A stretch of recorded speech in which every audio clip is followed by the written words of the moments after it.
They sat me at the budget table during the wedding right next to the speakers and the extra cutlery. Someone even joked, "At least you're the success story of the cheap seats." I didn't correct them. I didn't need to. Because 3 months later, when the National Industry Awards kicked off, every person who laughed at me that night learned exactly who they underestimated. The invitation to my cousin Victoria's wedding had specified black tie optional, but everyone knew it really meant show us what you're worth. I arrived in a simple navy dress I'd owned for 3 years, carrying a modest gift card to their registry. The venue was a restored plantation estate, the kind that cost 6 figures to rent for a weekend. "Natalie, you made it." Victoria kissed me at the entrance, her eyes already scanning past me for more important guests. "We weren't sure you'd be able to afford the trip. Wouldn't miss it," I said simply. The estate's grand ballroom glittered with crystal chandeliers and elaborate floral arrangements that probably cost more than most people's monthly rent. A string quartet played softly in the corner.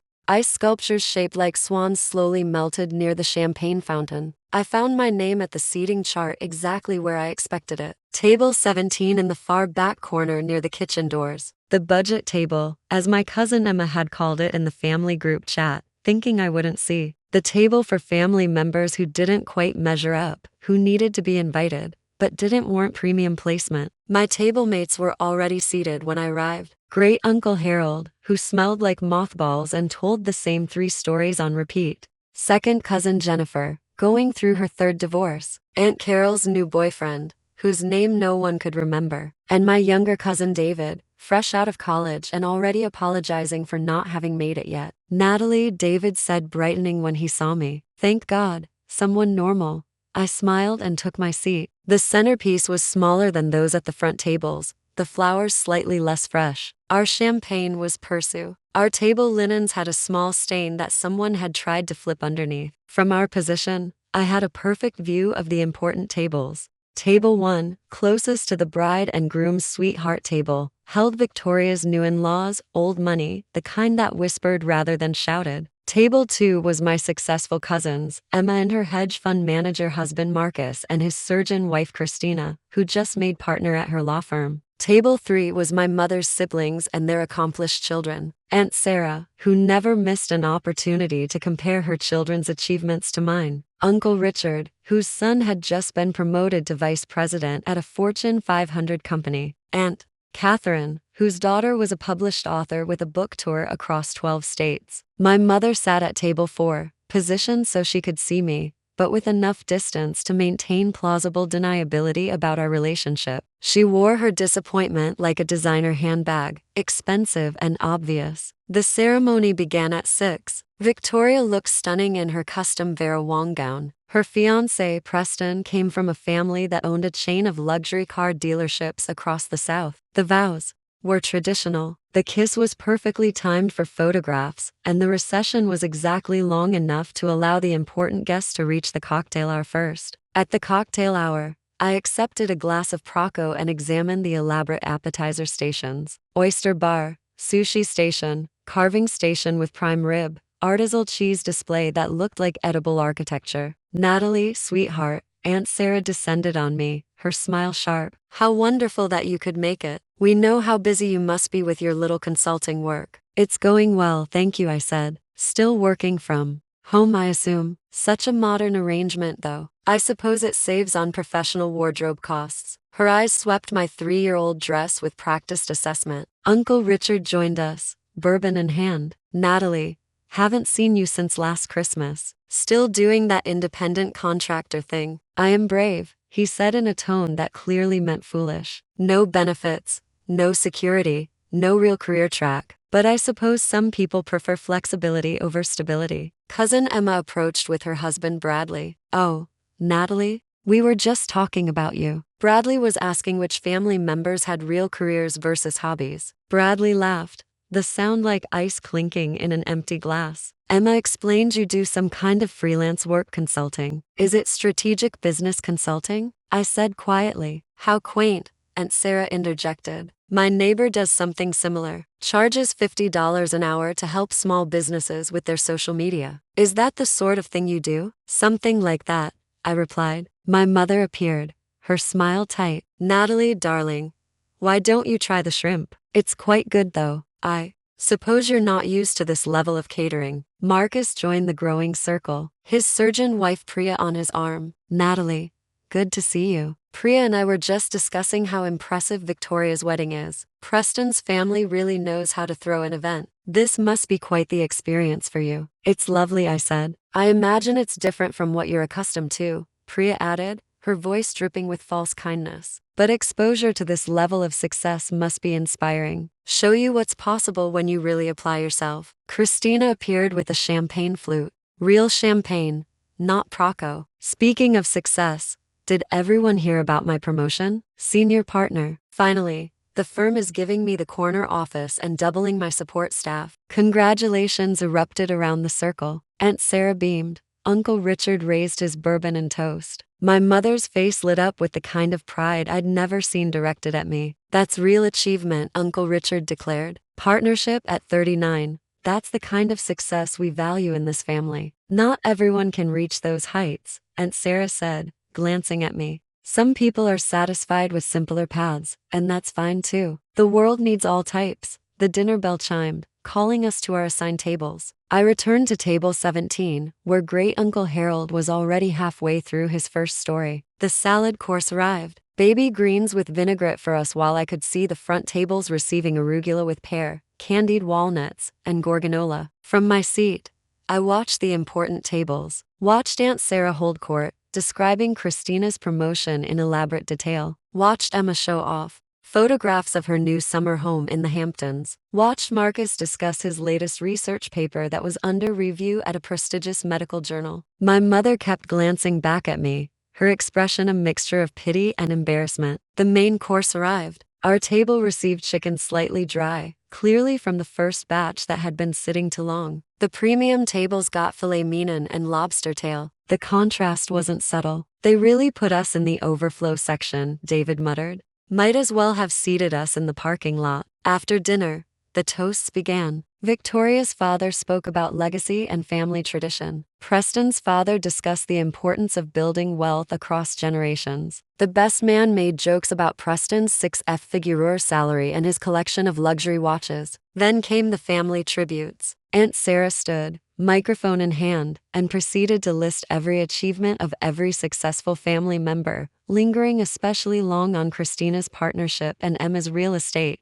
investments. Our family, she concluded, has always valued excellence, ambition, and real measurable success. We're so proud of all our high achievers. Her eyes swept past table 17 like we were furniture. The dancing started. I stayed seated, watching couples fill the floor. Victoria danced with her father, then Preston, then began circulating through the important guests. She didn't make it to the back tables. Emma appeared at my table, slightly drunk, her smile predatory. Natalie having fun back here in budget seating. She laughed loudly. I told Victoria we should have had a kids' table too for the family members who ain't quite grown up career-wise. Emma, David said quietly. That's not Don't be sensitive. Emma waved him off. Natalie knows I'm teasing. We're all family here. Some of us just happen to work harder and aim higher. She gestured vaguely at my dress. But there's dignity in simplicity, right? Not everyone needs designer labels and career prestige. She walked away laughing at her own wit. Aunt Catherine approached next, her daughter Lauren in tow. Natalie, dear Lauren just signed a contract for her second book, a major publisher 6F figure advanced book tour across 3 countries. Congratulations, I said to Lauren. Thanks, Lauren said not unkindly. What are you working on these days? Various consulting projects. I said. How nice, Aunt Catherine interjected. Those little freelance gigs, very flexible, I'm sure. Lauren's schedule is so demanding with her book launches and literary festival appearances. She barely has time for anything else. Real success requires real dedication. My mother joined them, martini in hand. Natalie, are you having a good time? I know this isn't quite your usual environment. It's fine, Mom. I just wish, she trailed off, her eyes emotional. I wish you'd given yourself more opportunities. Look at your cousins. Real careers, real achievements, real respect. When people ask me about my daughter, I have to explain that you're figuring things out at 36. I figured things out just fine, I said calmly. Have you? Aunt Sarah rejoined the conversation. Because from where we're standing,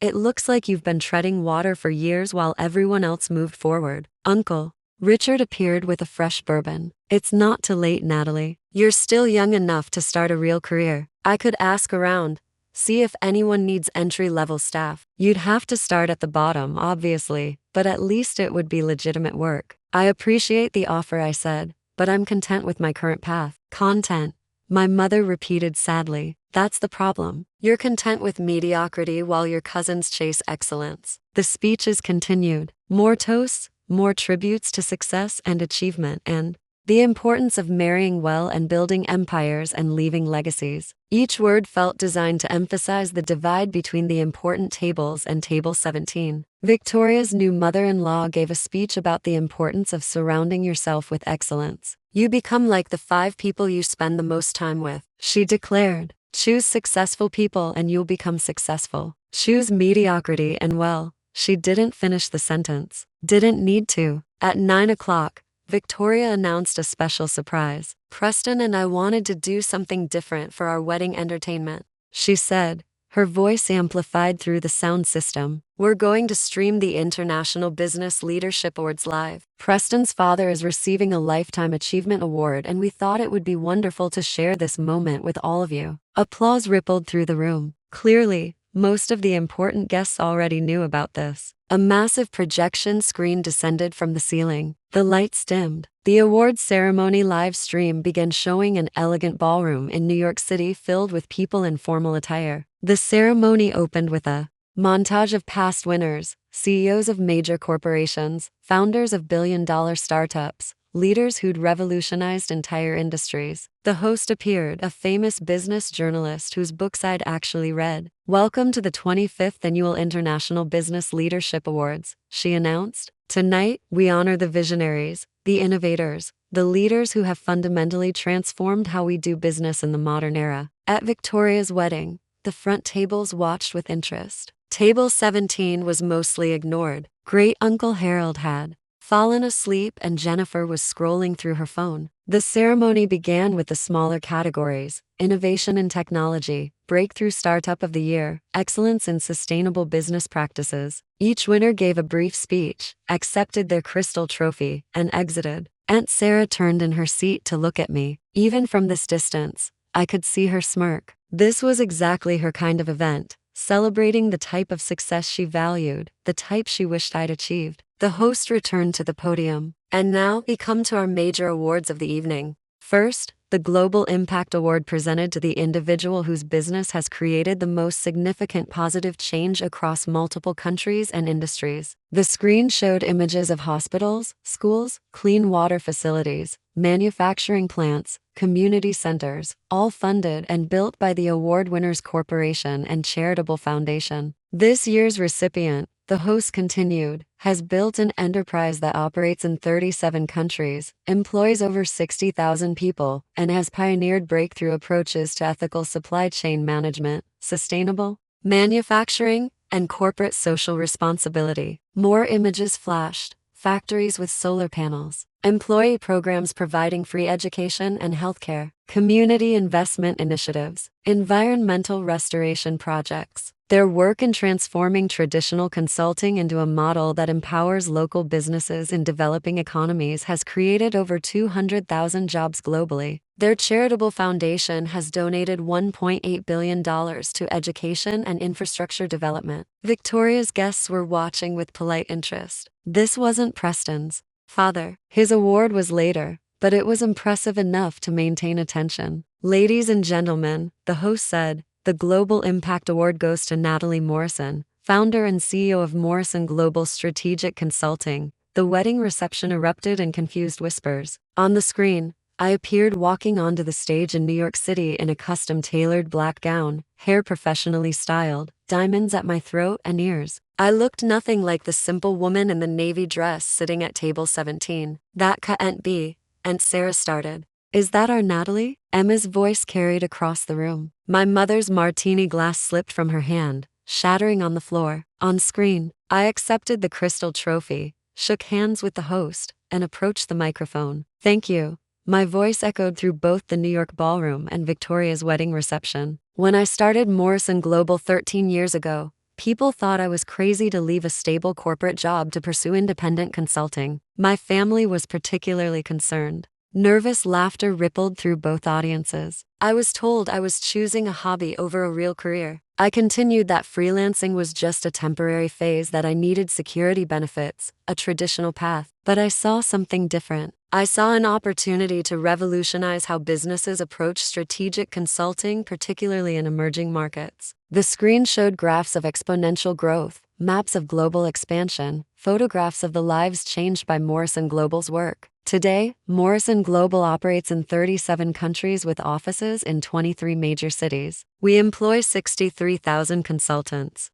analysts, and support staff. Last year, our revenue exceeded $4.3 billion, with 40% going directly back into our charitable foundation and employee profit-sharing programs. At Victoria's wedding, the silence was absolute. I built this company quietly, I said from the screen. I've never sought publicity or recognition. I've maintained a simple personal life, working from a home office, avoiding the trappings of wealth that many associate with business success, because the success was never about me. It was about proving that business can be a force for genuine good in the world. The host returned to the stage. Ladies and gentlemen, Natalie Morrison has been called the most influential management consultant of her generation. Her client list includes 17 Fortune 500 companies, 12 national governments, and the United Nations Development Program. Her personal net worth is estimated at $3.8 billion, making her one of the youngest self-made female billionaires globally. Emma made a choking sound. The live stream continued with my acceptance speech.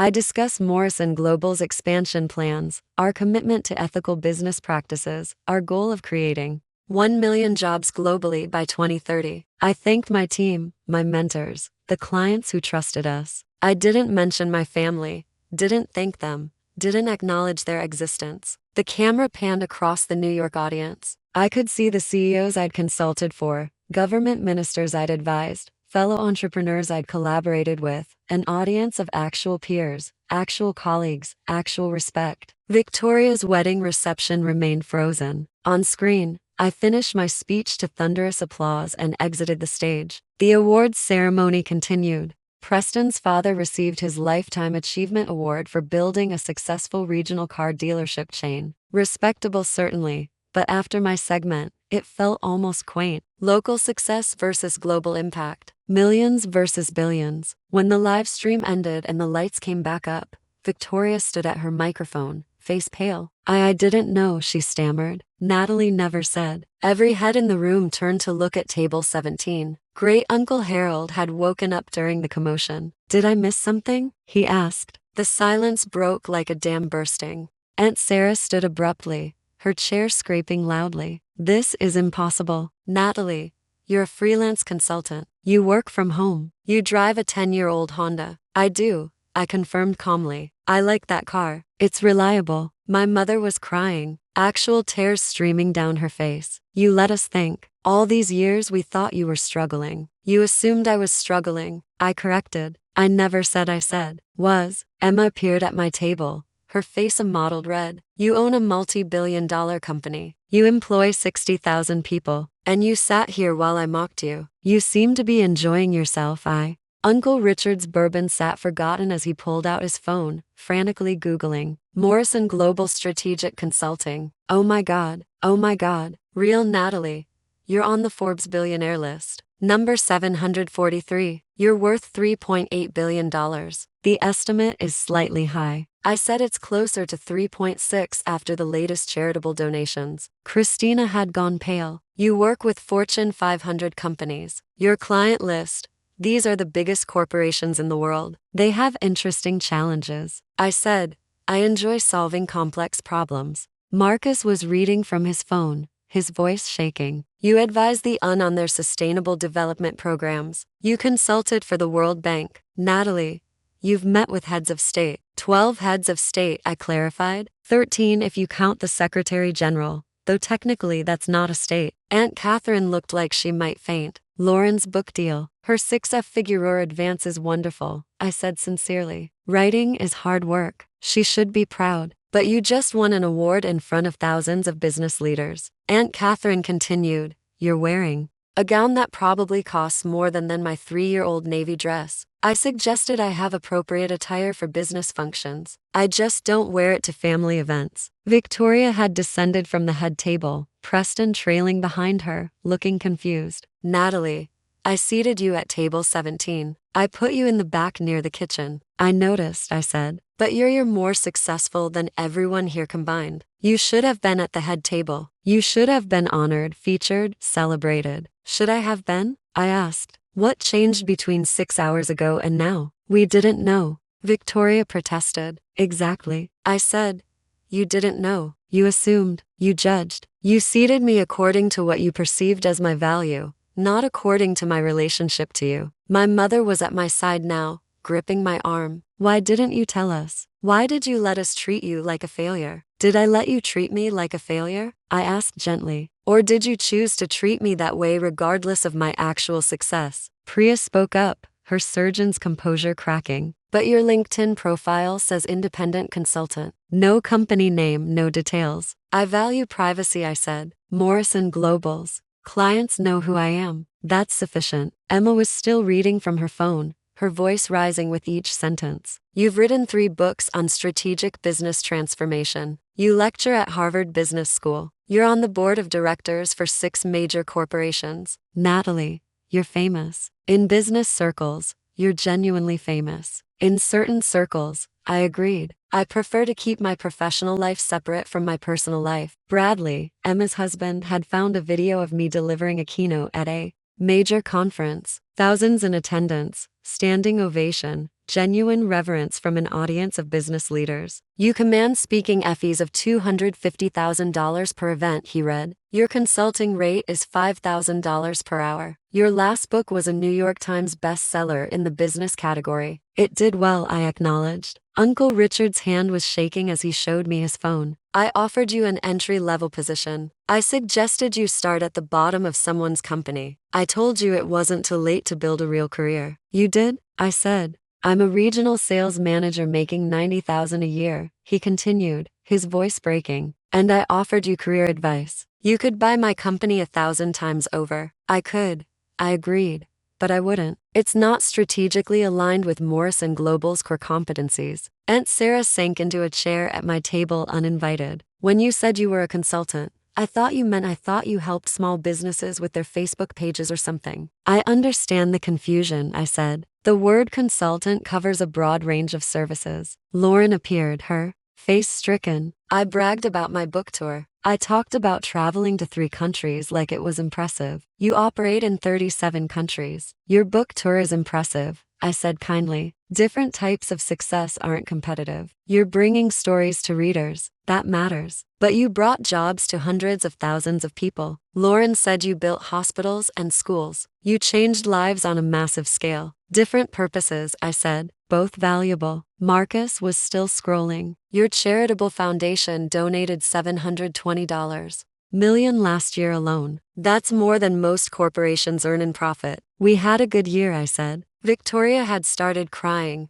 her perfect makeup running. I mocked you about not being able to afford the trip. I seated you in the worst spot. I basically said you weren't important enough to matter at my wedding. You did say that, I confirmed. And the whole time you could have bought this entire estate. You could have paid for my wedding 100 times over without noticing, probably closer to 200 times. I said, but yes, Preston spoke for the first time. My father is receiving a Lifetime Achievement Award for building 17 car dealerships across 4 states. He was so proud. He's worked his whole life for this recognition. He should be proud. I said, building a successful regional business is an achievement, but you just won the Global Impact Award. Preston continued, the actual Global Impact Award. They called you one of the most influential business leaders in the world. They were very kind. I said, Emma's voice was a whisper. I called your career simple. I said you were the budget table success story. I made jokes about you not having grown up career-wise. You did, I said calmly. And you just sat there. You didn't defend yourself. You didn't tell us we were wrong. Would it have mattered?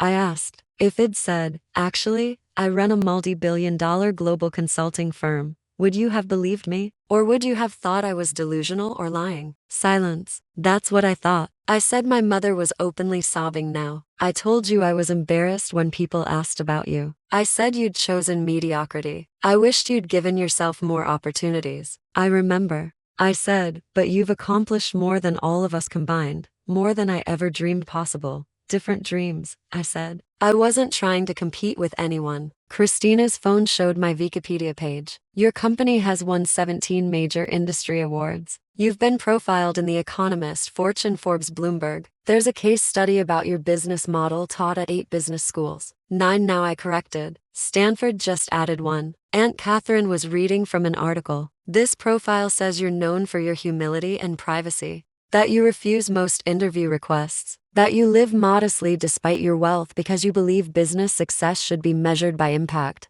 not personal luxury. That's accurate. I said, so you deliberately hid this from us, Emma said, her voice hardening. You let us humiliate ourselves. Did I? I asked. Or did you humiliate yourselves by making assumptions, passing judgment, and treating someone poorly based on perceived status rather than human decency? Uncle Richard stood up, trying to recover some dignity. Natalie, I think we all said some things tonight that we regret. In our defense, you were very secretive about your success. Was I secretive? I asked. Or was I simply living my life while you all created narratives about my failure without ever asking a single genuine question about my work? That's not fair, Aunt Sarah protested. Isn't it? In 13 years, how many of you ever asked me about my business? Not in a mocking way, not in a pitying way, but with genuine interest. No one answered. When I mentioned consulting projects, who asked what kind of projects? When I talked about traveling for work, who asked where I was going or why? When I worked from home, who considered that maybe I was running something significant rather than just freelancing? More silence. You all created a story about my life based on your assumptions and never questioned whether it was true. You seated me at the budget table literally and figuratively without ever considering that maybe I didn't fit your narrative. Victoria's voice was small. What do we do now? I stood, smoothing my simple navy dress. You do whatever you want. You can feel embarrassed, ashamed, angry. You can reach out, apologize, try to rebuild relationships. You can pretend tonight didn't happen. That's your choice. And what will you do? My mother asked desperately. The same thing I've been doing, I said. Tomorrow, I'm flying to Geneva for meetings with the International Trade Organization. Next week, I'm in Singapore opening our new Southeast Asian headquarters. I have a company to run, clients to serve, employees counting on me. Will we see you again? Aunt Sarah asked, her voice cracking. I don't know, I said honestly. I need to think about whether I want to continue subjecting myself to judgment and mockery from people who should have valued me regardless of my bank account. I picked up my small purse. Congratulations on your wedding, Victoria. I hope you and Preston have a wonderful life together. Natalie, wait. Multiple voices called out, but I was already walking toward the exit. My simple dress seeming almost regal now, my modest appearance transformed by the weight of truth. Behind me, I heard Emma say, she's really leaving. She's actually just leaving. What did you expect? David said quietly. You treated her like garbage. Now you know she's important and suddenly you care. But she's been the same person all along. I smiled at David's words, but didn't turn back. Outside, I called my driver. Yes, I had a driver, but he waited discreetly in an unmarked sedan because I valued privacy. Ready to go, Miss Morrison? He asked. Ready, James? I said. My phone started buzzing before we even left the parking lot. Text messages flooding in. Apologies, explanations, desperate attempts at reconciliation. I silenced them all. Instead, I called my executive assistant, Margaret. The Geneva meetings, can you move them to Monday? I'd like an extra day to prepare. Of course, Miss Morrison. I'll notify the delegation. By the way, the awards ceremony went beautifully. You're trending on business Twitter. Wonderful, I said, drily. That's exactly the attention I wanted. She laughed. You knew accepting the award publicly would get attention. Was it worth it? I thought about my family's faces. The shock, the shame, the sudden desperate need for my approval. Yes, I said it was worth it. We drove through the night away from the plantation estate and its illusion of importance, away from the people who'd valued appearance over substance, away from the family who'd needed external validation to see my worth. My phone buzzed again. My mother. Please call me. I love you. I'm so sorry. I was so wrong about everything. Rebecca. I don't even know what to say. I'm ashamed. Can we talk? Uncle Richard. I was completely out of line. You deserved respect regardless of your career. Please forgive me. Even Emma.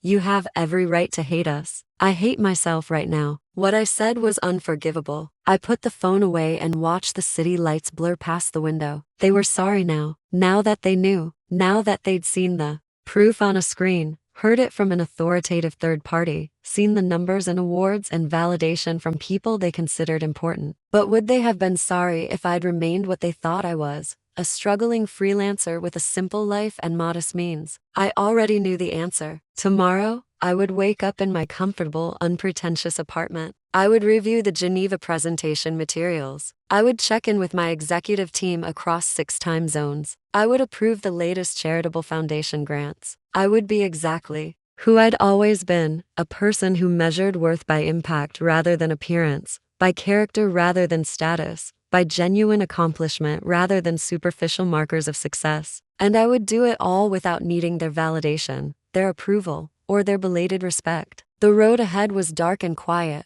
but I'd never felt more clear about my path. Some families love you for who you are. Others need a live stream and a global award to even see you. I'd finally learned which kind of family I had. And more importantly, I'd learned I didn't need them to know my worth. I'd always known it myself. Watch how I turned their insult into the moment that rewrote my entire career.